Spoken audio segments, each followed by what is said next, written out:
Ó, hoje eu estou com o pastor Roberlan Julião. Pastor Roberlan Julião.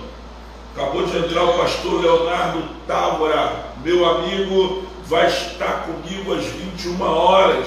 Lá no Instagram, pastor Léo Távora. Né? E agora eu recebo às 5h30 o pastor Roberlan Julião. O nome do homem é forte, gente. É forte, hein? É forte. Fica ligado, porque hoje o negócio vai ficar quente aqui no Casais Saudáveis.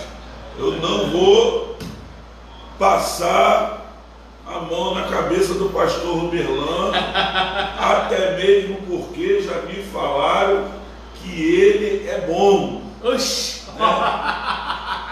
Falaram para mim assim, olha, pode perguntar que o homem responde tudo. Tô cheio de colinha aqui. Pastor, quer se apresentar para o pessoal aí? Opa, legal. Boa tarde, gente boa. Meu nome é Roberlan Julião. Roberlan Julião da Silva, pai do Roberlan Julião Andrade, né? Ele é chamado de Roberlan também, em minha homenagem.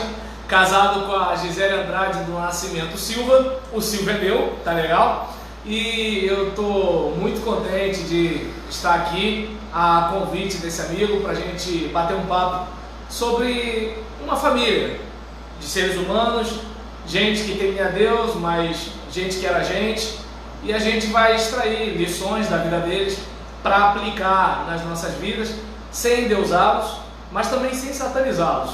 A gente vai estar conversando sobre as coisas que eles erraram e que a gente pode evitar, e as coisas que eles acertaram que a gente pode evitar. Isso aí. É isso aí. Ó, falei até para se apresentar o homem bom. Viu, Leila? Bem-vindo, Lúcia Alves. Marcelo Moura, meu amigo, está sempre aqui conosco também, na mesa, no Instagram. Marcelão é fantástico. Né? Ou seja, a galera que está com a gente aqui, né? Ou seja, aqui na mesa, ou então que está no Instagram, está sempre aí acompanhando a gente aqui, São Fiel. Gente, eu vou fazer uma introdução, como sempre, né?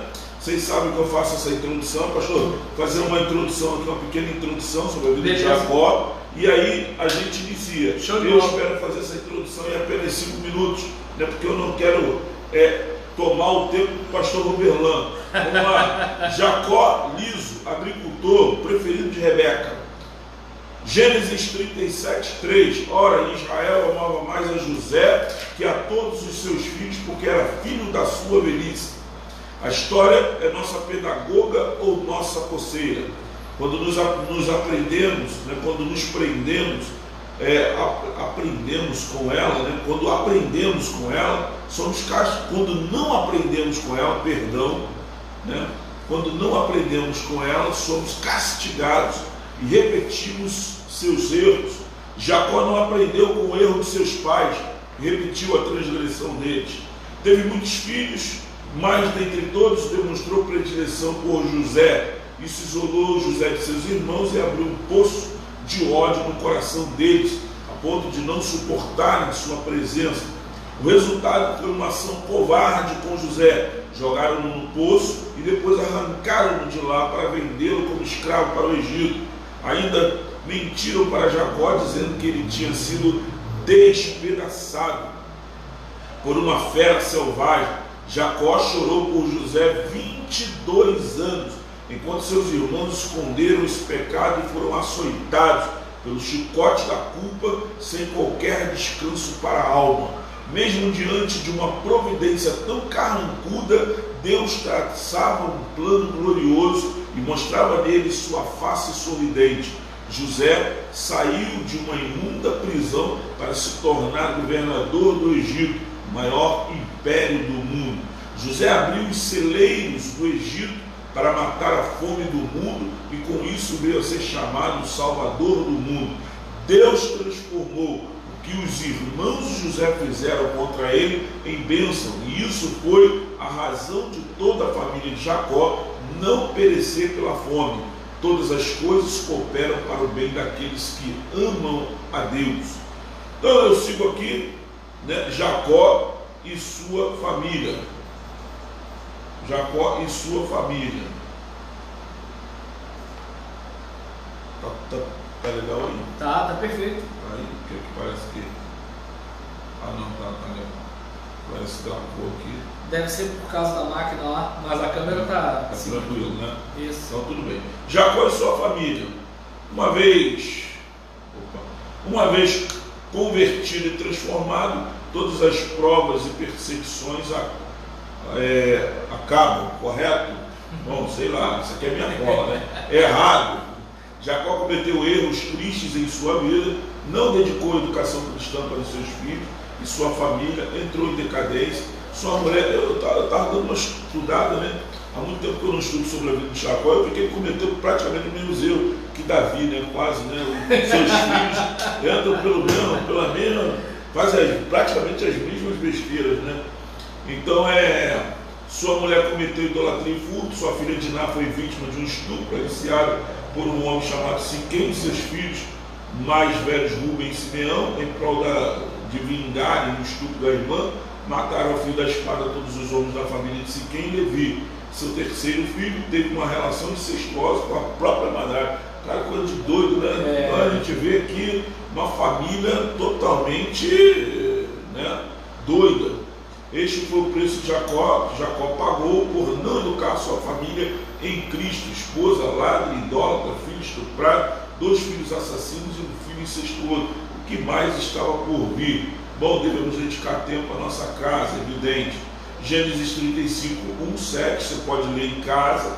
Neste trecho encontramos Jacó sendo convidado por Deus para uma atitude que poderia mudar o que ele estava vivendo. Eu vou perguntar ao pastor. Pastor, fala. Como está a sua família? Como está a sua família? Ela é exatamente o que o senhor planejou? Não. E agora? Ué? Vamos lá.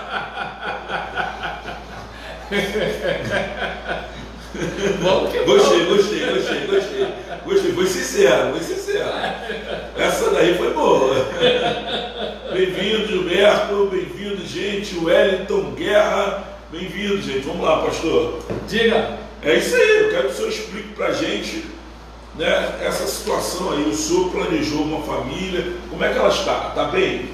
Bem, em relação à questão de planejamento, quando eu me casei, aos 23 anos de idade, minha esposa tinha 20 anos de idade, nós não tínhamos recurso propriamente, nós tínhamos várias dificuldades, não tínhamos na década de 90 algumas oportunidades que os jovens têm hoje, principalmente no aspecto educacional, até porque naquele período é que estava começando a haver algumas negociações na geopolítica, de modo que estava sendo negociado algumas coisas com a FHC para que o país tivesse uma educação melhor, para que ajeitasse as questões de financiamento que eles tinham no mercado.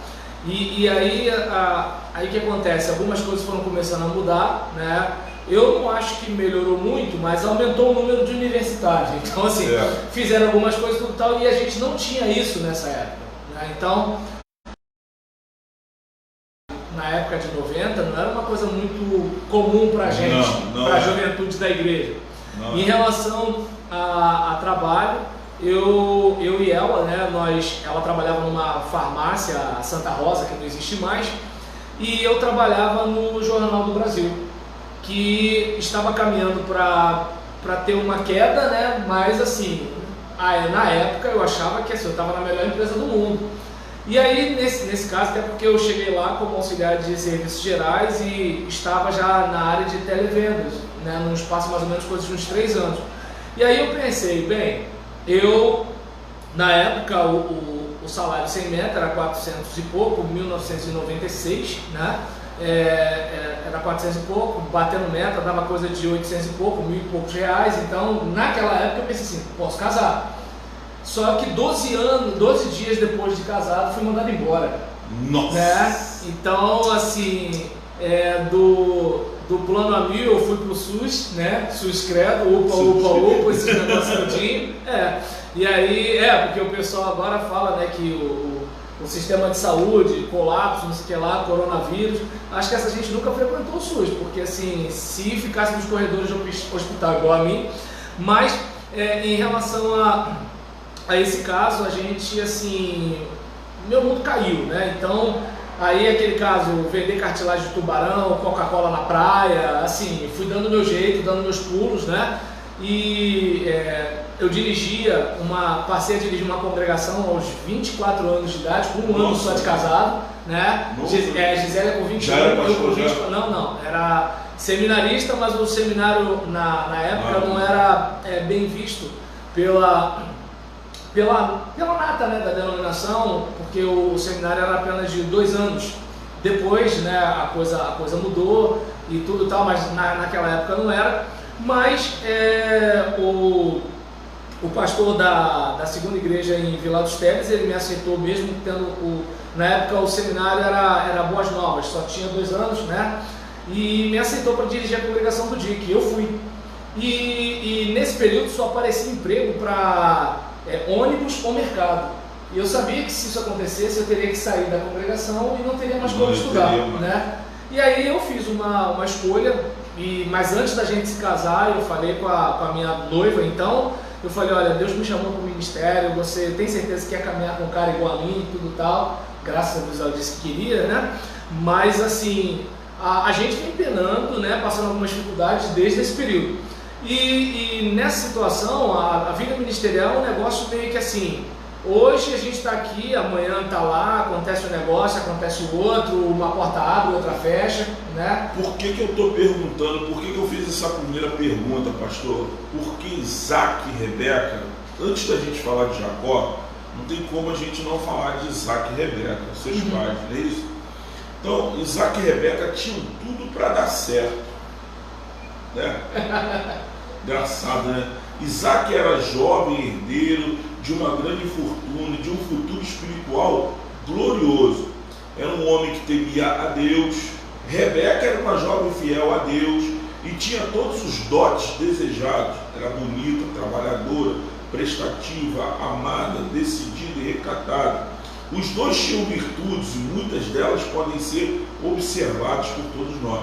Porém, eles cometeram erros que foram decisivos para que sua família não terminasse bem. Sim. O que tinha tudo para dar certo deu errado. Deu errado. Hoje nós podemos aprender com os erros e acertos de Isaac e Rebeca. Com certeza. A nossa família tem tudo para dar certo. Só depende de colocarmos em prática os ensinamentos da palavra de Deus. Amém. Então vem a pergunta: o que sua família precisa para dar certo? Ou o que as famílias, né, de hoje precisam para dar certo? Eu entendo o seguinte, a humildade diante de Deus e a humildade diante do cônjuge são marcas fundamentais. Porque qual é, pelo menos, a dificuldade que eu vejo, até mesmo como pastor, quando a gente vai lidando com as pessoas que estão chegando para a vida 2. Às vezes você vai estar orientando um casal que te procurou só por causa da cerimônia. Então é o seguinte, o salão já está tudo certo, a festa está tudo certa, o senhor prepara uma breve reflexão, tá dando para entender? E assim, a geladeira, essas coisas, entende? A geladeira inox já está comprada. Já chega batendo. Entende? O salão de festa, né? Sei lá quantos mil. Assim, tá tudo maravilhoso. O pastor está fazendo uma queixa. Mas aí, quando você vai fazer algumas perguntas básicas, você percebe que às vezes a menina ela tem receio do rapaz tá muito colado com a família, porque tem isso, né? Tem cara que não corta o cordão umbilical. Ou às vezes o rapaz ele percebe que a menina ela tem um modo meio negativo de lidar com a figura masculina.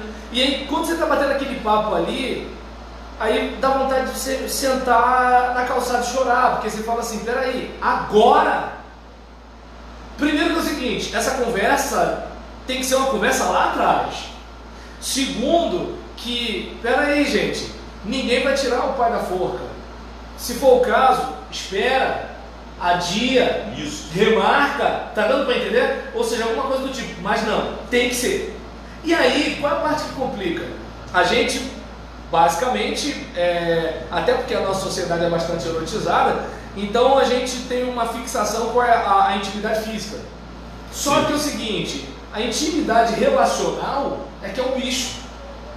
Porque é aquela situação, digamos que você não suporta a sua mãe reclamando no seu ouvido quando você é solteiro. Aí você pensa assim, vou casar, vai ser minha casa, ninguém vai falar no meu ouvido.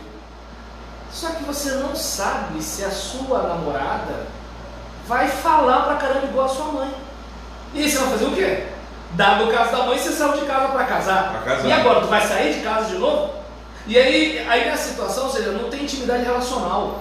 Aí aquele caso, por exemplo, a menina sonhou com um príncipe encantado, mas o cara não estuda nem trabalha.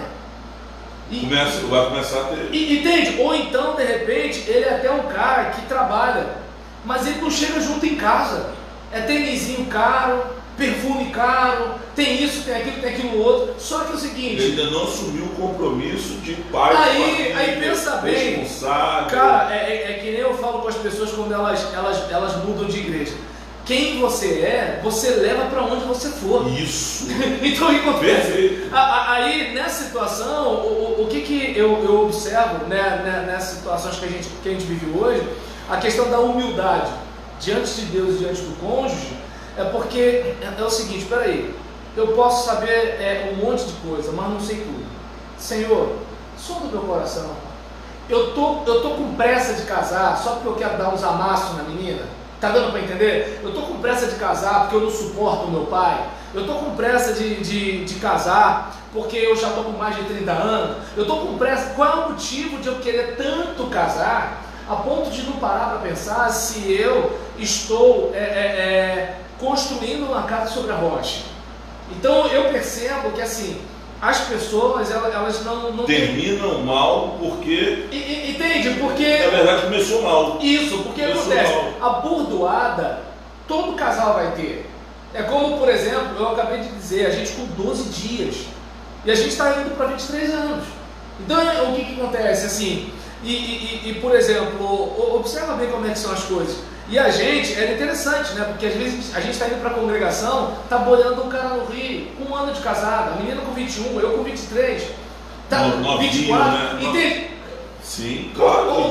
Hoje em dia, se você observar, né, um cara de 23, 24 anos, sim, ele é visto como menino na igreja. Sim. A mãe chama ele de garoto. Entende como é que é o negócio? São os caras que não têm responsabilidade para nada na igreja, na maioria das vezes. Então, e a gente já estava casando. Tá dando para entender? Então, aí o que acontece? Aí, numa situação dessa, essa questão da humildade é que é o seguinte, peraí, o meu pastor não é só o cara para estar lá na frente fazendo um ritual. Ele tem uma estrada antes da gente. Tem uma vida. Ou seja, ele pode orientar a gente na Bíblia, pela caminhada que ele tem de Bíblia que a gente ainda não tem. Ele pode bater um papo com a gente sobre experiência, que mesmo que ele não tenha muita experiência, ele tem muitas experiências, porque ele lida com muitos casais na igreja. Ou seja, a gente podia estar trocando uma ideia com ele desde antes do namoro. Aprendendo. Desde antes do namoro, entende? E a humildade diante do cônjuge, que é o seguinte, cara, peraí, Deus só fala comigo, Deus não fala com a minha esposa? E aí é aquele caso. Não sei como são os outros homens, mas pelo menos os homens que eu conheço, geralmente é assim. O cara não é de dar muito pitaco, deixa a mulher resolver o negócio lá e fica na dele, porque ele quer paz e sexo, né? Então ele deixa pra lá. Mas a maioria das mulheres, elas têm a tendência de dar o pitaco. E aí, muitas vezes o cara tá fazendo um negócio e fala, mas você vai fazer isso mesmo? Você vai virar mais pra esquerda? Vai virar mais pra direita? Aí nessa hora, muitas vezes o cara faz o quê? Eu sou o homem, eu sou isso, eu sou aquilo, outro, tal. Quando, por exemplo, tudo bem, ele pode estar chateado de ela estar sofrendo de simitidez aguda. Tudo bem, eu até entendo isso. Só que é o seguinte, um pouquinho de humildade podia ajudá-lo a perceber o seguinte, pô, eu posso estar errado, e 2, Deus pode estar usando a minha esposa. O inverso também. E eu vejo que na maioria das vezes a gente quando casa, a gente é tentado o seguinte, por exemplo, é como se eu estivesse casando comigo mesmo. O outro é alguém que eu quero para fazer sexo, é alguém que eu quero para arrumar a casa, é alguém que eu quero para trazer o dinheiro, para fazer as compras, mas eu estou casado comigo. Quando eu quero sexo, quando eu quero televisão, quando eu quero não sei o que lá, é como se assim, eu vivo sozinho com uma outra pessoa. Aí, desculpa, você pode estar dentro da igreja, você pode ser membro da igreja, você pode cantar hino, você pode ler Bíblia, você pode saber versículo de cor. Perfeito. Então, enquanto Raquel permaneceu estéril, e aí a gente já entra já em Jacó, né? Eu entro agora em Jacó. Beleza. Né? Depois dessa questão de Isaac e Rebeca, eu achei interessante porque vai se ter 2 filhos, né? ou mais, né? E essa questão, falta também diálogo entre eles. Rebeca não conversa com o esposo, né? Tem a promessa, não é isso? E aí passa por cima, não é isso? Eu estou certo ou errado? Estou mudando as histórias. A parte complicada é a tal da predileção, né?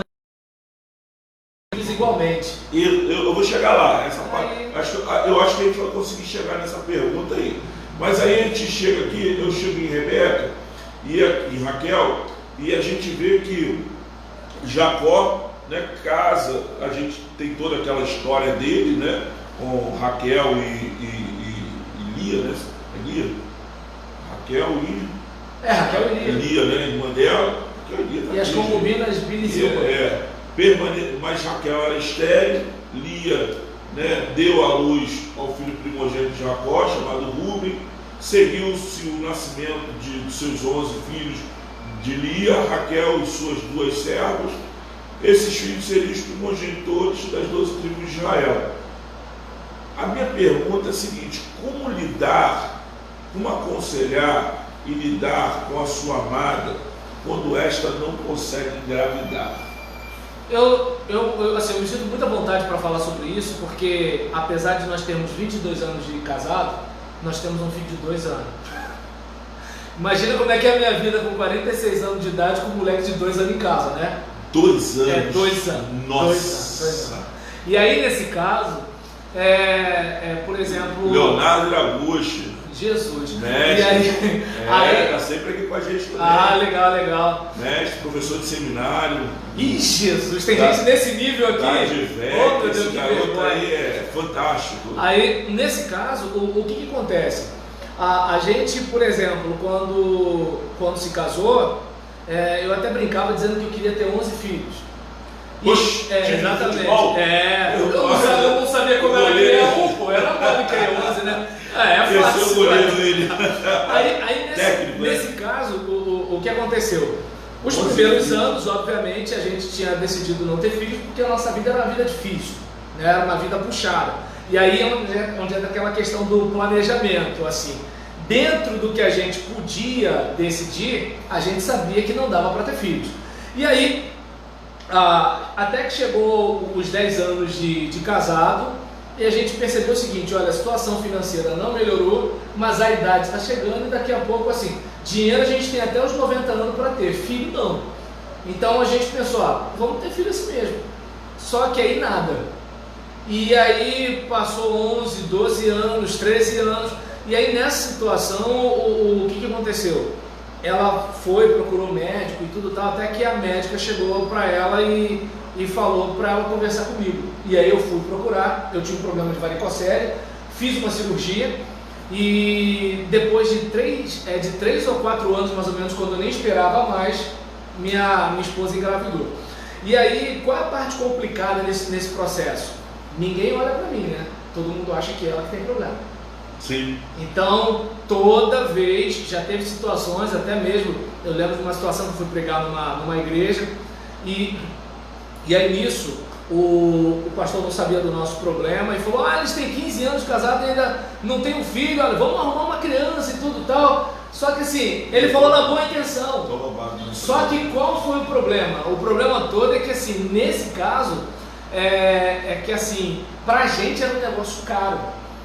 E aí, como eu sabia que eu que tinha o problema, e eu sabia que ficava na conta dela o problema, antes de terminar a mensagem, eu dei uma palavra para a igreja sobre o que aconteceu com a gente. Depois o pastor até pediu desculpa para a gente, na frente da igreja e tudo tal. Aí, aquela situação toda, disse que ia orar por nós, a igreja orou por nós.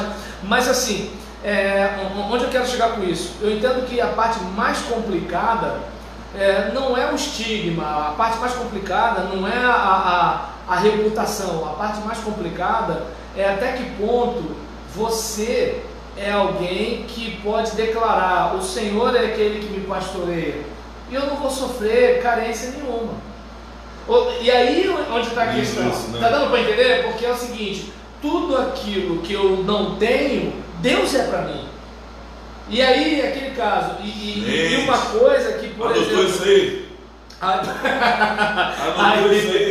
Tudo aquilo que eu não tenho, Deus é para mim. E aí, nesse caso, eu não sei se dá para perceber que essa parte, para mim, na igreja de hoje, é que eu confesso, como pastor, eu fico com o coração apertado, porque os crentes de hoje me lembram, assim, as pessoas que não são crentes, né, que são bombardeadas, como dizia Marx, né, pelo fetiche da mercadoria, aquela coisa assim: se eu tiver isso, eu vou ser isso, se eu tiver aquilo, eu vou ser não sei o que lá, e projeta muitas vezes o seu sentimento de ausência como se assim: se eu tiver um filho, eu vou ser feliz.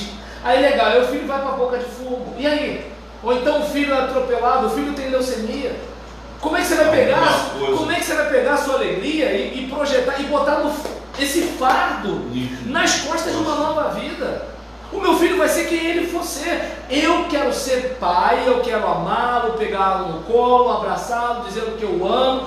Beleza, mas agora se eu ficar naquela coisa assim: meu filho vai ser juiz federal, meu filho vai ter uma Harley Davidson, o meu filho vai ser pastor igual a mim, ou então meu filho não vai ser pastor. Ou seja, gente, pelo amor de Deus, não! E aí eu vejo que, qual é a parte complicada? O cara casa com a mulher, mas não casa com a mulher. Ele casa com uma mulher da cabeça dele. E aí complica. Porque aquele caso, a minha esposa, ela pode ser uma mulher maravilhosa, mas ela não é a mulher ideal. Entende? E detalhe, é bom frisar que é o seguinte: se a gente for falar de idealismo, nem eu sou o Roberlan ideal. Eu, por exemplo, para você ter uma ideia, eu tenho um planejamento de 10 anos, de 5, de 1 ano, 6 meses, mensal e semanal. Jesus! Aí eu digo para você, por exemplo, quando eu chego no diário, tem coisa que não dá. Por exemplo, estava planejado hoje acordar 5 para as 6, acordei 7h30. E aí eu fui cortando aqui, esticando ali, esticando lá. A vida é assim. Aí o cara vai, projeta na mulher que ela vai ter filho. Ele casou com ela ou ele casou com a parideira? Entende? Eu entendo que é essa. Aí eu lembro de quando Raquel fala para ele. Eu não sei em qual contexto que a Fernanda Brum criou aquela música Dá-me filho se não morro, mas eu sei que Raquel não está falando para Deus, está falando para Jacó, né? E ela fala assim: dá-me filhos. Ele fala assim: eu estou no lugar de Deus para te dar filho? Não, porque o homem tem disso, né? Quando ele sabe que ele não tem como, quando ele sabe que ele não tem como suprir, ele fica com raiva, né? Eric Craig fala nisso no Silêncio de Adão. É aquele caso: tu não tem dinheiro, a mulher fala assim: acabou o gás de novo. Ela tá certa, acabou o gás. Mas como você não tem dinheiro, tu fica com raiva, entendeu? E aí Jacó ficou com raiva. Ou seja, Jacó mesmo, ele não estava projetando em cima dela, mas ela não estava aguentando a pressão do estigma que a sociedade colocava sobre ela. Que imagina, se hoje já se coloca essa pressão. Bota milhares de anos aí para você ver. Jesus, eu falei para vocês que o cara era bom, o homem era bom, ó. Cara, ó, pastor, perdoa. Perdoa o cara aí. Relaxa, mano. Pastor, vamos lá. Qual daria para que a rivalidade não encontre lugar nas famílias? E aí o senhor sabe do que eu estou falando. Sim, claro. Nós estamos falando de Jacó e Esaú, tá, irmãos? Tá, você que de repente aí não tem muito contato aí com a Bíblia aí, nós estamos falando dessa rivalidade aí. Eu entendo que boa parte da problemática ali não reside necessariamente nos irmãos. Até porque, querendo ou não, eu lembro muito de uma frase, eu já ia falar ali. Desculpa, deixa eu consertar aqui. Estamos falando de Jacó e Esaú, não. Estamos falando dos filhos de Jacó, né? José, isso, seus irmãos que vendem e tal. Sim, embora o problema de Jacó é um reflexo tudo, né? Do problema de Isaac também, se você observar. E aí, como eu ia dizer, né? Geralmente a gente cita eles Regina, mas a letra de Belchior, quando fala que a minha dor é perceber que apesar de termos feito tudo que fizemos, ainda somos os mesmos e vivemos como os nossos pais. E qual é a parte complicada? O meu filho, ele não é apenas alguém que veio ao mundo, ele nasceu dentro de uma trama. Eu, por exemplo, tenho a minha insegurança, a minha incerteza, meus sonhos, minhas frustrações, minha esposa idem, nós temos as nossas dificuldades, nós temos a nossa competitividade, nós temos um monte de coisa, e ele está crescendo nesse negócio. Então ele não vai pegar apenas o discurso elaborado. Olha, Deus criou o céu, a terra, parará, parará, que nem toda noite eu conto para ele. Era uma vez um menino chamado Roberlan, Deus colocou ele na barriguinha da mamãe, e a barriga foi crescendo, crescendo, crescendo, e aí né? Aí ele né? Nasceu, aí ele nasceu. Então o que acontece? Essa é a parte consciente, mas tem o currículo oculto da parada, que ele está aprendendo. Outro dia estou eu enfiando o dedo no nariz, aí minha esposa me cutuca e fala assim, olha o seu filho, 2 anos, estava com o dedo no nariz. Aí eu falei assim, meu filho, me perdoa, né? Desculpa de falar esse exemplo logo aqui, mas assim, o que eu estou querendo dizer é que assim... Pastor Neil Barreto, ele diz assim, ele contando uma história uma vez pregando, aí ele fala assim, irmãos, todos nós metemos o dedo no nariz, né? Mas o pior lugar para se meter o dedo no nariz é quando você está dirigindo e você esquece que a janela está aberta. E aí de repente você olha para o lado, tem alguém vendo, né? Aconteceu já comigo. É constrangedor, gente. E aí, observa bem como é que são as coisas, assim, trazendo para esse contexto, né, da competitividade, a gente percebe que assim, Jacó competia com seu irmão. Jacó cobiçava algo que não era dele. E aí, detalhe, por exemplo, Deus tinha dado uma palavra de que ele receberia. Logo, Deus não precisava que ele fizesse algum trambique. Sim. Então, observa bem como é que são as coisas. Mas havia aquela rivalidade. Mas essa rivalidade não é uma rivalidade só deles dois. Primeiro que é o seguinte, Esaú se sente o quê? Eu sou o descolado, né? Então a gente percebe que assim, sou melhor que você, eu sou o cara, entende? Eu sou o cara que... Eu mereço. Eu sou o cara que luta MMA, eu sou o cara que pega as garotas, eu sou o cara que anda de moto, eu sou o cara que faz o que acontece. Você não, você é um nerdzinho que fica em casa, tá entendendo? Aí você vai, fica vendo série. Então aquele negócio todo, aí qual é a situação? Eles tinham uma dificuldade, mas a dificuldade não é deles. O pai tinha predileção por outro. Imagina, o patriarca, o pai, o cara da situação, tem preferência por um filho. Como é que fica o outro? E aí a mãe, né? É claro que as mães que estão assistindo não me ouçam agora, que todas elas dizem que amam os filhos igualmente, né? E aí nesse caso, eu só comecei a dizer que discordo disso. Tá quente, Leila, tá quente. Aí nesse caso, por exemplo, a mãe tinha predileção pelo outro filho. O que Jacó faz? Absorve isso no currículo oculto, leva isso, tanto que é que depois ele fica mordido com José, porque José também dá preferência para o filho caçula. Então, observa bem o quanto a gente absorve as coisas sem perceber. Sem perceber. Por que na Copa do Mundo você tem brasileiros jogando lixo no estádio do seu país e você tem japoneses catando lixo do estádio do outro país? Formação. Então, observa bem. Aí, diante de uma situação dessa, você vai vendo que Jacó leva isso também, né, pro trato com seus filhos. A gente até entende. O Labão dá um balão nele. Ele queria Raquel, ele não queria Lia. Mas os filhos não têm culpa disso. mesmo que ele tivesse uma propensão a gostar mais do filho da esposa querida, ele precisava entender que aqueles outros filhos eram gente. E aí, observa bem como é que são as coisas.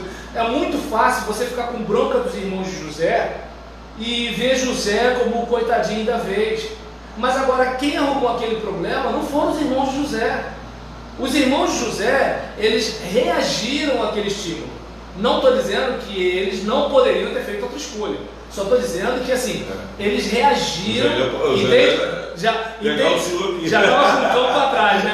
Aí, nesse caso, eles reagiram a um estímulo que poderia ser diferente se os pais, o seguinte, olha, lembrando do MC Marcinho, já viu que eu tenho uma cultura ampla, né?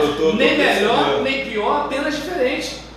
Então, o que acontece? Esse aqui é bom de bola, esse é bom de música, esse é bom de literatura, entende? Esse aqui é bom de culinária, esse aqui é bom de atividade física. Então, assim, e não necessariamente, olha, você tinha que ser igual ao seu irmão. Então, eu acredito que esse tipo de coisa, sabe, eu acho que tem pai que de repente pode fazer isso tentando estimular, mas assim, só faz o cara pensar assim, eu sou uma bosta mesmo, eu sou isso, eu sou aquele aquilo, que não consegue, né? Ou então, eu vou provar para todo mundo que eu posso, e aí, que eu vou conseguir, e aí nessa daí acaba gerando um conflito entre os filhos e pode criar até mesmo, não só uma rivalidade, mas também ciúmes. E aí eu pergunto, como o pai lida com o ciúme dos filhos? Né? Você só tem um. Isso. Né? Mas eu sou o caçula de 6. Você é o caçula de 6. E como, filho de militar, nascido na época de militar, que conheceu o governo do João Figueiredo, então a autoridade era um negócio sério lá em casa. Rico, né? Não sabia. Aí o que acontece? Cuidado com falar. A minha. Mas com a idade que eu tenho, dificilmente. É mais fácil o pessoal que tem a metade da minha idade. Eu falo. E aí, em relação a isso, aí mais uma vez a questão da formação. A respeito desse assunto, minha irmã, 2 anos só acima de mim. Se minha mãe e meu pai não estivessem em casa, ela era responsável. Hoje seria abandono de incapaz, mas agora minha irmã com 10 anos, ela me olhava. Quando ela estava com 12 e eu com 10, ela me olhava. Quando ela estava com 14 e eu com 12, ela me olhava. Não tem essa. E ai de mim, se fosse bater de frente com ela. Entende como é que é o negócio? Então é esse tipo de situação que, assim, aí eu volto a falar sobre a formação. Existia ciúme, então. Quer dizer, existia, não existia. O que acontece é que é o seguinte, a gente não era muito amamãezado naquele tempo. A gente, por exemplo, não tinha brinquedo, a gente não tinha as coisas, a vida era puxada. Se a gente não era amamãezado, imagine José e Está dando para entender? Então, o que acontece? Em relação a essa situação, eu observo o seguinte, cara. Desculpa te chamar de cara, né? Então, se você me pedir desculpa é porque parece que é, né? Aí pode chamar. Então tá. Aí, em relação a isso, eu não sei se dá para observar que, assim, quanto à questão de eu ser o caçula de 6, a gente vai reparar que tem aquela coisa de você querer ser o que o outro é. Por exemplo, o que eu queria? Eu queria ser o mais velho. Isso eu queria, entende? Porque eu queria ser o cara que botava ordem na casa. Chamava atenção. Mas eu só era no caso que batia continência. Para que era 2 anos mais velha, para que era 4 anos, para que era 6 anos, ou seja, eu só batia continência. Era o caçula, entende? Então quando eu era pequeno, era o mais fraco. Quando eu fiquei maior, era o mais novo. Entende? José também era caçula. Mas aí é que está a diferença. José era tratado com diferença. Essa questão é que é o problema. No contexto lá da minha família, não tinha essa questão. Sobrava para todo mundo. Entende? O que eu, por exemplo... É mesmo? Nesse caso, não. Entende? Não tinha um carinho maior com o caçula, não? Olha, minhas irmãs mais velhas falam o seguinte: todos nós somos ungidos, mas o Roberlan é lambuzado. Então... Eu acho que não, então mas elas achavam que sim. Então aí o que acontece? O ciúme está aí.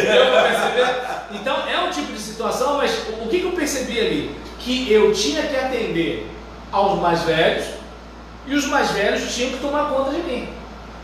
Essa cobrança, por mais que deixasse a gente chateado, eu entendo que era uma cobrança salutar. Pô, ele é teu irmão mais novo. Você é o mais, quem é o mais velho aqui? Então você é o responsável, meu cara. Ou então ele é seu irmão mais velho. Não interessa. Esperasse eu chegar e me contasse. Ele falou, ele está falando meu nome. Atende o cara. Quando eu chegar a gente conversa. Então, onde eu quero chegar? Para mim isso é diferente de que eu vou dar uma porção de comida maior pro caçula, eu vou dar uma roupa de marca pro caçula, eu vou fazer não sei o que lá pro caçula, pelo amor de Deus, cara. Entende? Esse tipo de situação, assim, só trouxe dor, só trouxe ferida. E eu falo até isso no meu livro, que eu trato só sobre José, não trato sobre todo mundo, mas eu pego um pouco dessa palhinha da família de Jacó, para assim, não justificar o que os irmãos dele fazem, não justificar, também tirar aquela auréola de sobre José, porque até que ponto, quando ele conta as coisas dos irmãos, ele só conta, ou ele faz aquilo que geralmente até filho faz quando o pai chega em casa. Pai, sabe a mamãe? Entende como é que é o negócio? Novo, era um jovem. Tá dando para entender? Então, aí o que acontece? Uma criança. Aí pensa bem o seguinte, numa situação como essa, ele vai, entrega os irmãos, ele é tratado com diferença, seus irmãos já estão ressentidos, devem escutar a mãe lamuriar alguma coisa, porque é a mãe preterida, né? E aí nessa situação toda, você ainda tem o caso quando ele conta o sonho. Aí o caldo entona. Então, é uma série de situações que eu entendo que dá para a gente aprender com os pais, para não tratar os filhos com diferença, e com os irmãos, que é o seguinte: não me interessa se meu pai é cachaceiro, é meu pai, não me interessa se minha mãe é prostituta, é minha mãe, e o fato deles fazerem coisas erradas não justifica eu fazer coisa errada, até porque se eu sei que está errado, peraí, mãe, você fumou e está dizendo para eu não fumar? Ô animal, já que a sua mãe fumou e está tendo problema de saúde, está dizendo para você não fumar, você acha que está sendo malandro porque está fumando só porque ela fumou? Atende, pelo amor de Deus.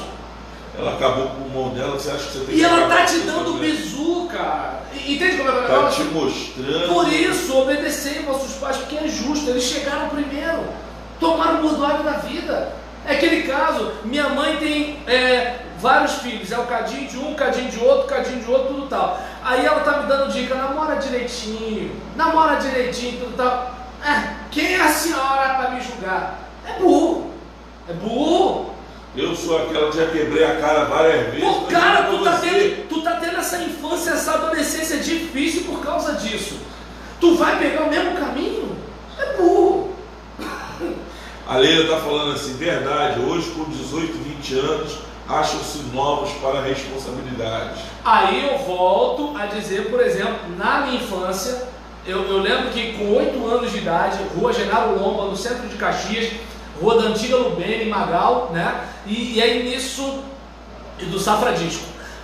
Nessa rua tinha uma avenida de casa, né, que o pessoal chamava de cabeça de porco, porque eram quartinhos com um banheiro do lado de fora, né? Era a avenida onde morava o João do Gato. E aí, nesse caso, tinha alguns rapazes que eram militares que alugavam esses quartinhos. Imagina, um cara de 18 anos, tá com o turno engraxado, farda engomada, tudo direitinho, com cabide lá pendurado. Eu lembro, 8 anos de idade eu vi um negócio desse. Hoje um cara de 30 anos não está maduro para casar. Hoje um cara de 40 anos... Teve um que foi expulso da casa do pai, né? Ela fala assim, ó, deixa o nome do seu livro com o William. Eita Jesus! Fala. Entre os sonhos de Deus e as realidades humanas. Ela vai estar com a gente aqui. Eu tenho esse livro em PDF na Hotmart também. Então, pastor, como lidar com a mentira dos filhos quando você não sabe e quando fica sabendo de toda uma história, tudo já se desenrolou? Ou seja, como lidar com a mentira dos filhos e só ficar sabendo dela 22 anos depois? Eu entendo o seguinte, né, cara? como eu posso dizer? Primeiro que perdoar, pelo que a gente aprende como cristão, é decisão e não sentimento. Por exemplo, eu ficar magoado com você é sentimento, mas eu cancelar a vida e seguir em frente é decisão. Eu não estou dizendo que eu vou falar assim, ó, a vida segue e não vou sentir mais nada. Só que eu vou trabalhar o meu pensamento para não alimentar um sentimento e ficar me destruindo por dentro. E aí eu entendo que isso não é nem só para o filho, é para qualquer outro tipo de traição, seja conjugal, seja em relação à questão dos filhos, seja em relação à questão dos próprios pais. É como aquele caso, meu pai podia ter feito mais por mim e não fez. Minha mãe poderia ter feito mais por mim e não fez. Tá, mas a vida já passou. Você vai ficar estacionado lá, naquela terça-feira de 1978? Não vai adiantar isso.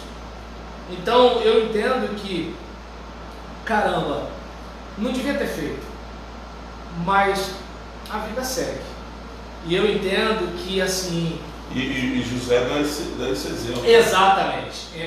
Aquela José questão... dá esse exemplo de a vida segue. Entende? Eles me traíram, eles fizeram o que eles fizeram, eles me magoaram, eles me entristeceram, mas ou eu caio nessa cadeia e fico com isso na minha cabeça, ou eu dou a volta por cima. Esse é o caso. Por exemplo, a vida dá limão para todo mundo. Você pode escolher fazer uma limonada e ainda fazer um dinheiro com ela. Ou chupar o limão e ficar reclamando. O mais interessante, né? Ele decide não só por seguir a vida, mas também por perdoar. Avisa para o pastor Léo Távora que eu não cheguei a ganhar a caneca. Olha o ciúme, olha o ciúme. Ele nem ouviu você falar que estava me dando. Olha só, rapaz. Você conhece ele? Conheço. De grupo de WhatsApp. A gente nunca se viu pessoalmente. O pastor Léo Távora era fantástico, rapaz. Psicólogo. Olha lá, eu quero uma caneca do Casais Saudáveis. Ciumento. Eu vou te dar uma pessoalmente. Já falei contigo isso. Né? A Leila não ganhou ainda, né? O Yaguchi não ganhou ainda. Eu queria dar para todo mundo, mas calma que ela vai chegar aí. Vai chegar via Sedex, não, vai chegar, vou te entregar na mão. Mas essas duas aqui é só da mesa. Né? Tem que explicar. A gente não está abrindo mão dessas duas canecas aqui de jeito nenhum. Se eu abrir, eu fico só com uma. Aí vem mais um convidado, acabou. Ainda bem que você explicou direitinho para o moço. E aí, nesse caso do perdão, é o que eu estou dizendo. Assim, Jacó ele tem uma tirada fantástica, de que é o seguinte: acima. O Léo é pastor da Batista. Isso, eu sei. E nesse caso, só que ele é Rio de Janeiro, né? Não, tá lá em Irajá. Então, Rio de Janeiro, eu sou Baixada Fluminense. Aí nesse cara Não, mas ele estava aqui em São Mateus. É mesmo? Tá. Então, já foi pro Rio de Janeiro, cada uma. Ficou em São Mateus com o pastor Chaves Henrique, né? Depois foi lá para Realengo, agora está em Irajá. Aí, olha aí. Então, o que acontece? Estou contando tua vida aqui, né? Meu Deus. Eu só conhecia de WhatsApp. Aí, nesse caso, é uma benção. O que eu percebo, William? Que em relação a essa questão do perdão, é aquela ideia de que há um Deus no céu. Eu, por exemplo, quando eu estou no meu momento de gratidão, eu tenho costume de dizer, né, que eu sou grato, né? Eu sou, sinal que está ouvindo, hein? Aí eu tenho costume de dizer, eu sou grato pelos meus amigos, mas também sou grato pelos meus inimigos. Eu sou grato pelas pessoas que torcem a meu favor, mas também sou grato por aqueles que torcem contra. Eu sou grato por aqueles que celebram, por exemplo, vou pegar uma coisa simples. Quando você me passar o arquivo desse vídeo, é uma das melhores filmagens que eu fiz. Eu tô até marrom, entendeu? Tô claro, iluminação boa, tá um negócio fenomenal. Aí acontece, observa bem, tem gente que olha para um negócio desse e fala assim: pô, parabéns, pastor, você merece, não sei o quê. Mas aquela câmera ali não é igual, assim, sabe? Então, assim, eu sou grato por essa gente também, por quê? Porque todas elas estão debaixo da mão poderosa de Deus, que tem uma história para a minha vida, e que tudo aquilo que fizerem contra mim só vai servir para deixar o projeto mais elaborado. Entende? Então José tinha essa consciência de que é o seguinte: não foram vocês, foi Deus que me trouxe para cá, para eu preservar não apenas a minha vida, não apenas a vida de vocês, mas preservar a descendência, preservar o Egito, preservar a nação.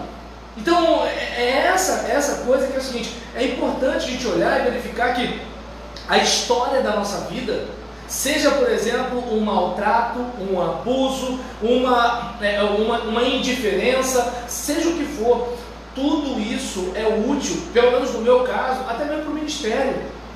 Quando, por exemplo, eu vejo alguém passando por uma situação, eu posso ter empatia. E aí, voltando para a minha leitura ampla, eu lembro de Capitão América.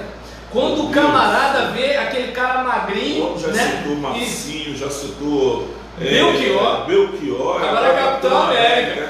Aí nesse caso, por exemplo... Não chega para lá não. Tá. Em relação a isso aí... filmar, vai por água abaixo. Opa! Aí aparece você no meu vídeo. Então, nesse caso, por exemplo, quando um cientista fala, o bom de ele ser um camarada franzino que está mudando, um camarada fraco que está ficando forte, é que ele vai ter compaixão. É alguém que quando olhar o outro, olhar o mais fraco, sabe o que é estar lá. Entende? Então, hoje eu consigo entender um pouquinho, né, o porquê de passar por algumas situações. Ele vai ser arrogante, né? Tá dando para entender? Então é como, por exemplo, quando eu brigo com meu filho. Meu filho, quando chora, corta o meu coração. Só que é o seguinte: o bule de água quente não vai ter misericórdia dele. A energia elétrica na tomada não vai ter misericórdia dele. O cachorro, o pitbull que estiver na rua não vai ter misericórdia dele.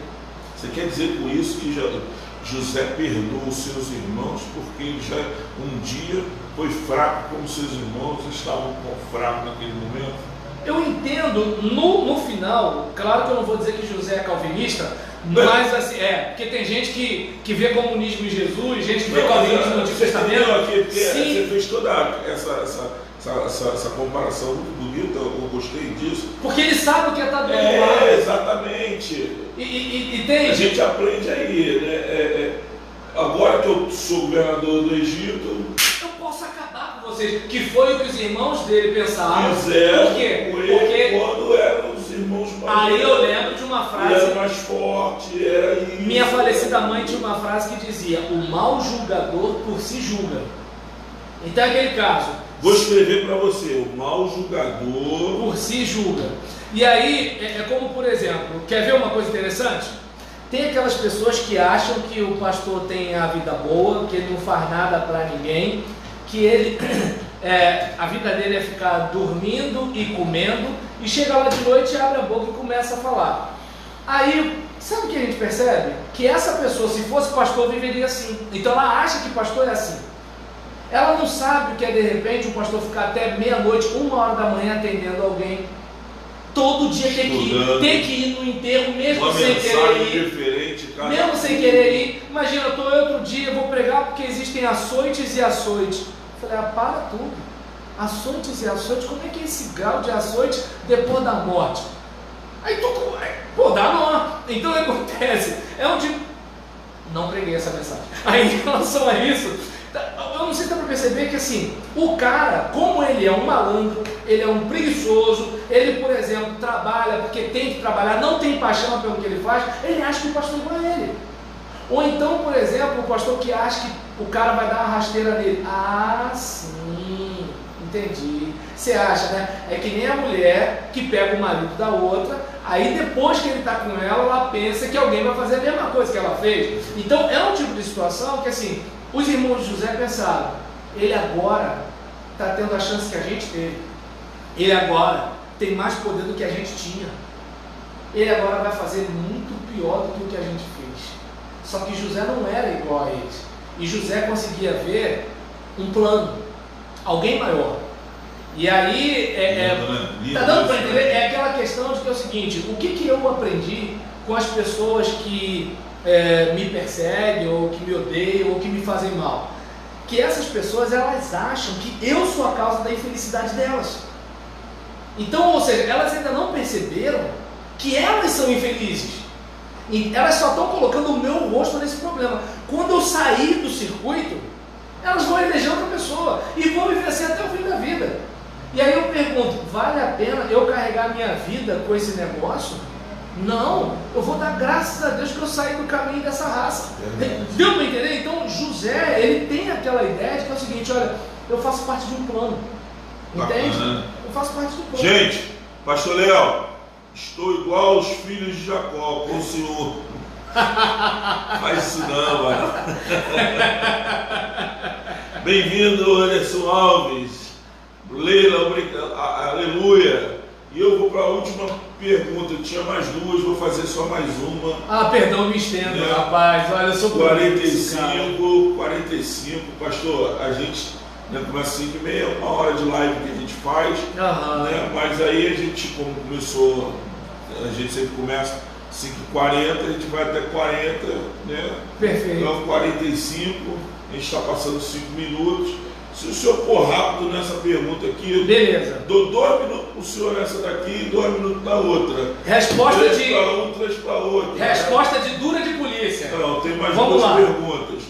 A venda de José foi a razão de toda a família de Jacó não perecer pela fome. Ou seja, a mentira, o rancor e a raiva de seus irmãos se justificam? Eu digo não. Da mesma forma com a história de Jacó e Esaú. Deus não precisa do meu trambique para concluir os seus planos. Deus não precisa do meu trambique para concluir os seus planos. Deus daria um jeito. Deus daria um jeito. Exatamente. A Leila está dizendo, não podemos mudar nossa essência devido à maldade de outras pessoas. Exatamente. Exatamente. Essa é a questão. Entende? Então, em relação a isso, como eu ainda tenho um pouco ainda de minuto, né? Era 2 minutos. Então, eu olho para a situação e eu vejo que assim, por isso, voltando à questão do meu livro, entre os sonhos de Deus e as realidades humanas, que assim, Deus tinha algo para realizar, mas Ele tinha algo para realizar no contexto da humanidade.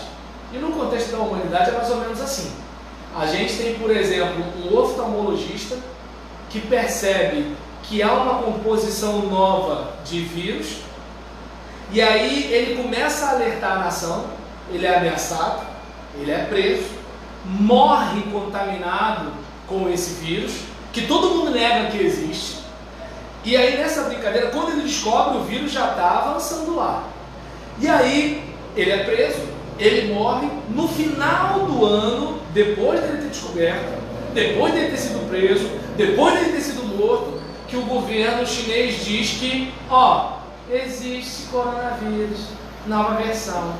E aí acontece, nessa brincadeira, já teve chinês que foi para tudo quanto é canto do mundo, e gente que foi para a China. E aí o que aconteceu? Aí, vamos lá, fevereiro, tem carnaval. E aí nessa brincadeira o que acontece?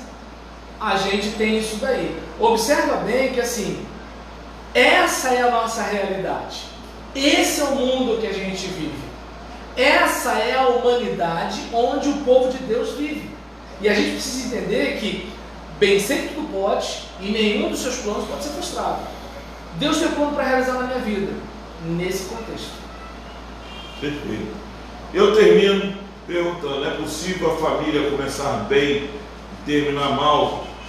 Na verdade são várias perguntas, né? Sim, então eu digo sim. É possível começar na dependência de Deus e perder o temor de Deus no meio do caminho? Sim, também. É possível harmonia e terminar com feridas e mágoas? Sim, também. É possível construir uma família dentro da vontade de Deus e destruí-lo com as próprias mãos? Sim, também. Quer comentar essa última? Bem, observando que eu tenho meus 2 minutos e eu respondi objetivamente, lembra da dura de polícia?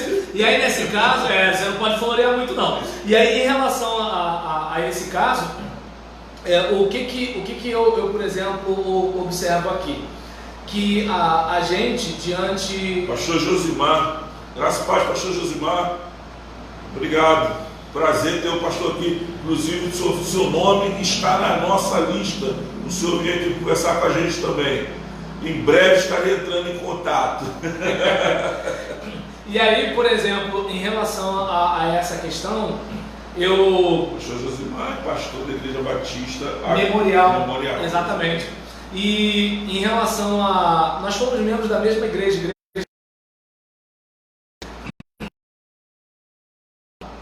A esse caso, o que eu observo? Davi corta um dobrado, sofre igual charuto em boca de bêbado. Salomão, ó, na maisena. Interrompido. Vai? Vai, continua falando. Pode? Pode. Ah, então tá bom. E aí... Deve ser internet. É? Voltar.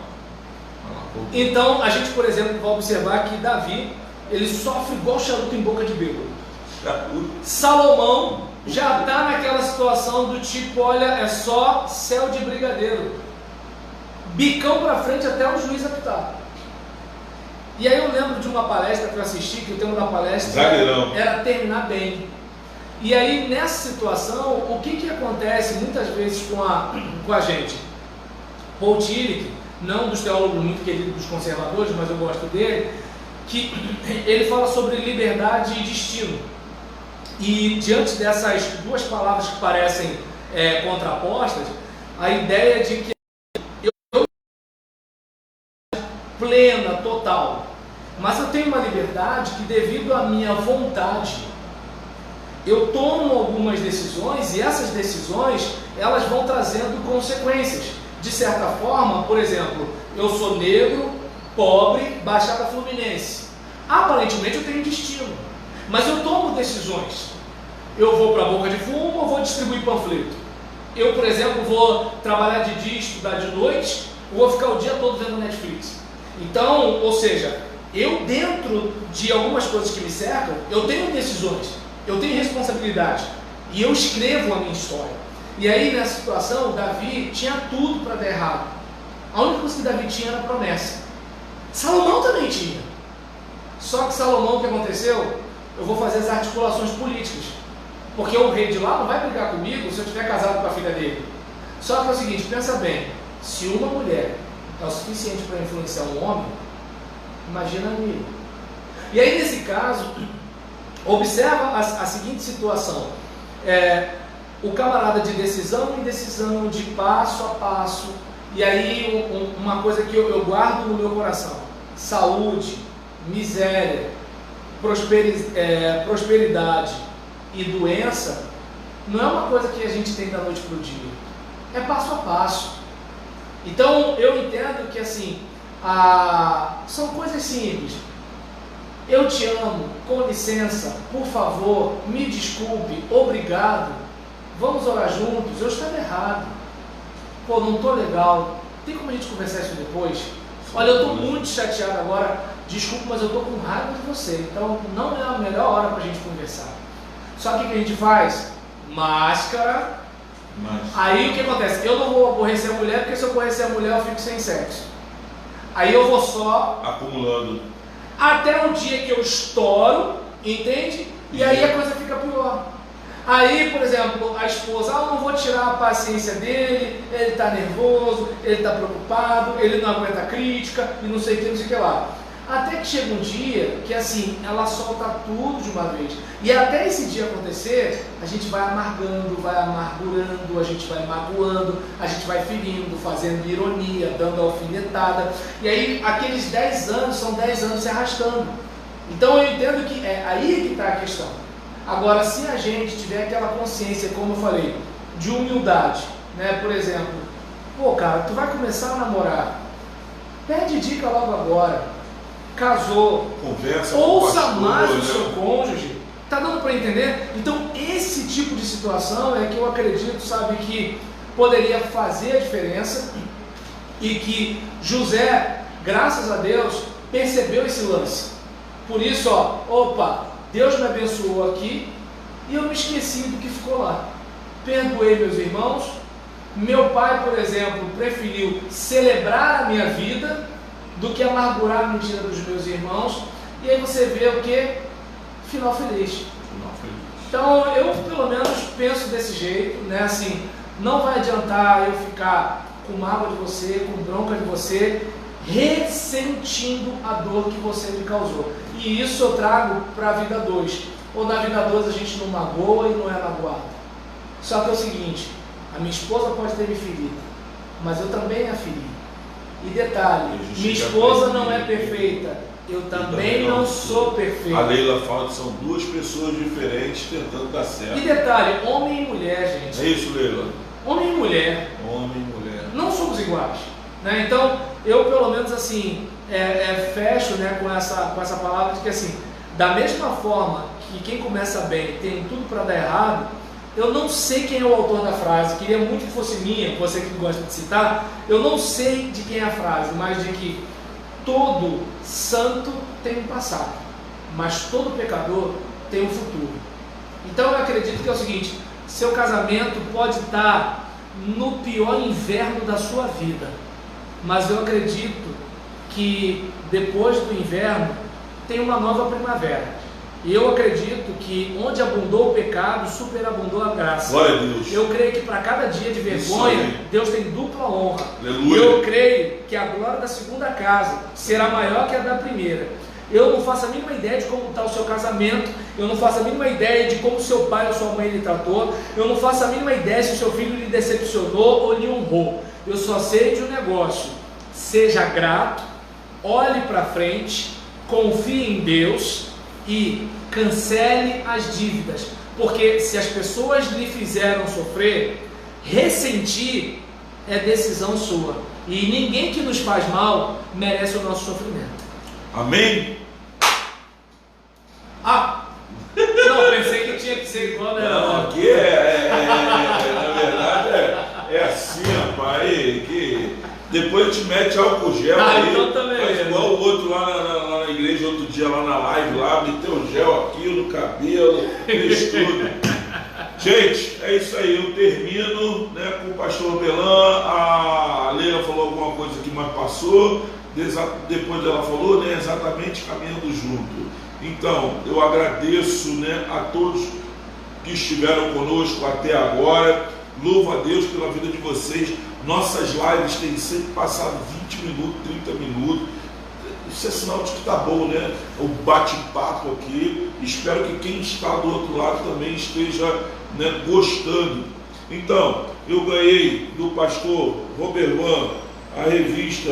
É a próxima? Não, é de 2018. A revista de 2018. Da Convenção Batista Fluminense.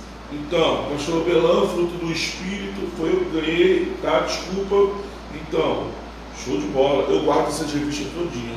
Legal. Eu gosto. Tem ali embaixo ali. Cadê? Tá por ali. Depois eu te mostro, né? Aonde é que está guardado. Estou vendo ali. Tá ali, ó. Isso. Embaixo ali. Ganhei o livro.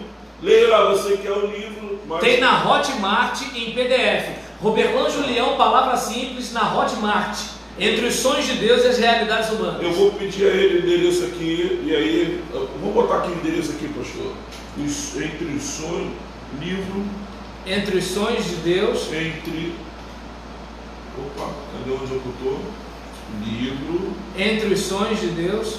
Entre os sonhos de Deus. E. Não? Tá. Tem o E, as realidades humanas. Isso. Né? Pastor Roberlan Julião. Isso. Tá onde? Na Hotmart é o canal Roberlan Julião, Palavra Simples. A venda na Hotmart. Hotmart? Isso. Aqui é Hotmart. Isso. Aonde? Hotmart, Roberlan Julião, Palavra Simples. Palavra simples? Isso. É palavra. Hotmart. Palavra simples. A gente já bota logo o endereço aqui para todo mundo aqui. Roberlan Julião. Aqui. Não veio. É Roberlan Julião, Palavra Simples. Roberlan Julião, Isso. Palavra simples.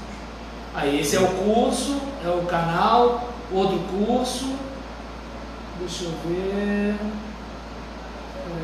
Aí, ó. Aqui. Aqui é a imagem. Mas aí vai aparecer Deixa eu ver o como é. canal. Se abrir aqui, já bota o endereço aqui para a turma, não. Isso aí, ó. Aqui é só. Aí quando abrir a imagem, você clica lá que vai aparecer o site. Não. Deixa eu ver aqui, vamos ver. Tomara. Aí, ó, já a página lá. Aqui. Se já aparecer aqui, já bota lá pro pessoal. Beleza. Aqui.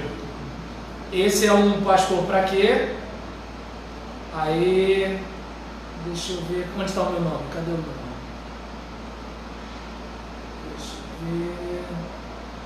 Não apareceu, não. Entendeu? Por causa do. Vamos ver esse aqui. É, esse aí. Só que tá o título pastor pra quê? Vê se de repente aparece o. Vê aqui. Isso. Agora sim. Vou ver se é esse aqui.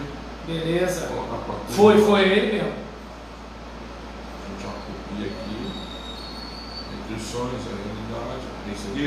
Isso, esse mesmo. Então, já bota aqui a venda do seguinte. Só clicar no link e ir lá. Isso, clica aí. Rapaz, muito obrigado, hein? Poxa, legal, legal. Tá bom, gente? Ganhei também uma revista do pastor Roberlan, onde ele faz tem um artigo dele. Isso. O pastor Charles também está aqui. É porque são líderes da denominação, aí o organizador chamou a gente. Então, aí a gente faz o seguinte, tira daqui, ó, dá para ele. Opa! Ah, legal! Esse aqui tem aqui em casa, tá? Se você quiser, é só falar comigo. Obrigado. Então, vamos tirar o outro ali, capadinho, bonitinho. Ah, é? Plástico, então tá bom. Deixa esse aqui mesmo. Então, gente, o pastor Belão vai estar orando para a gente terminar. Amém. Tá bom? Vamos orar, pastor? Oremos. Querido Deus, muito obrigado, Pai, por esse momento que passamos aqui. Obrigado por mais um dia que Tu nos deixas viver. E nessa hora, Senhor, nós pedimos pelas famílias. Nesse instante em que o William ele se propõe a ajudar casais a serem casais saudáveis, nós sabemos que muitas são as lutas. Nós, apesar de termos saúde em nosso casamento, não significa que não temos lutas, que não temos feridas, que não temos cicatrizes, mas, ó Deus, que possamos, como casal, crescer juntos, caminhar juntos, e que haja perdão mútuo, e que também, ó Deus, os filhos possam crescer vendo um pai que ama sua mãe, vendo a mãe que ama o seu pai, que eles possam se inspirar nos seus pais para construírem uma família saudável também, não perfeita, mas saudável. E, ó Deus, eu te peço que cada pessoa que ouviu esse nosso bate-papo aqui, que possa estar pensando que Deus não está exigindo de nós perfeição, mas humildade e quebrantamento. Amém. Que esse homem e que essa mulher que estão nos assistindo e que já são casados há mais de 10, 20 ou 30 anos, que possam reaprender um com o outro, consertar algumas coisas e curar algumas feridas. E aqueles, ó Deus, que ainda são solteiros, que possam buscar ajuda, orientação, e que muito mais do que dinheiro na conta bancária, do que uma casa própria, do que um canudo, do que uma formação acadêmica, muito mais do que isso, é importante que haja amor, respeito e perdão num relacionamento a dois. Ajuda, Deus, a nossa audiência e ajuda-nos também a cuidarmos da nossa própria vida. Muito obrigado por essa oportunidade, obrigado por esse convite e abençoa os próximos entrevistados e também o nosso querido entrevistador. Oramos assim, tão somente para a Tua glória, na força do Teu Espírito e em nome de Jesus. Amém. Amém. Gente, eu estou às 21 horas no Instagram com o pastor Leonardo Távora, né? E a gente vai estar conversando sobre a família de Jacó de novo. Não pense que nós, as perguntas são as mesmas, os pensamentos são diferentes. Não pense que o pastor Leonardo vai responder da mesma forma que o pastor Roberlan, ele não vai responder, pode ter certeza, corre para lá, você vai aprender muito, tá bom? E ó, espalha, marca todo mundo, amanhã o pastor Roberlan volta, às 5h30 novamente, amém? Tamo junto amanhã? Misturado. Amém. Deus te abençoe. Tchau. Até amanhã, gente. Graça e paz. Deixa eu fechar aqui. Opa.